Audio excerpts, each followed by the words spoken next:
kwangu?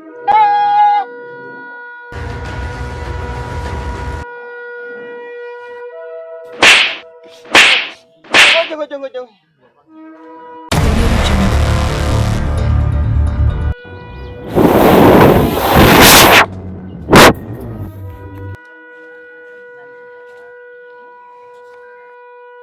Wewe kijana, mbona unanifuatilia? Mimi niko na urafiki na mama yako. Unafikiria mtu kama wewe unaweza nioa? Wewe ni mdogo kwangu. Wako na mama yangu hainusu.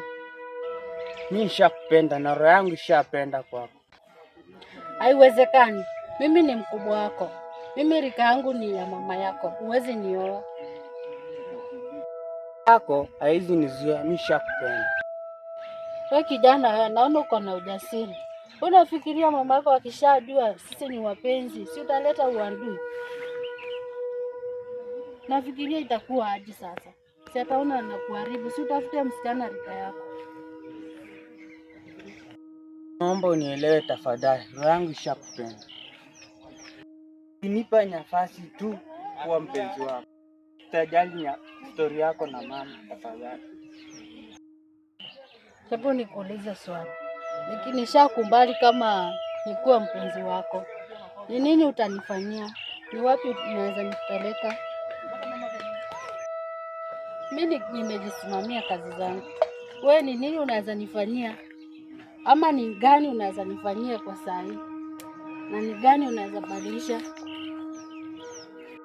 Mwingine umenijua, sababu umeniona nikikua. Haujui na kiko kwa moyo wangu. Na kuahidi ukinipa nafasi nitakutunza. Kijana, kama unatunzwa na mama yako, utanitunza aje?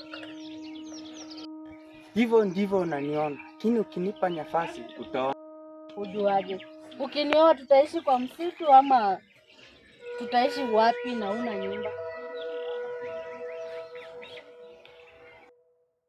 Unasema nitakujua. Nitakujuaje? Bado unaishi kwa mama yako. Ukinioa tutakuwa tunaishi kwa nyumba yenu ya mama yako tena, ama tutaishi huku kwa msitu, ama ukuje kwangu nikuoe. Nipe nafasi nikikutembelea kwako ili niende kujenga kwangu polepole. Wewe kijana, ngoja. Ati umesema unakuja kwangu?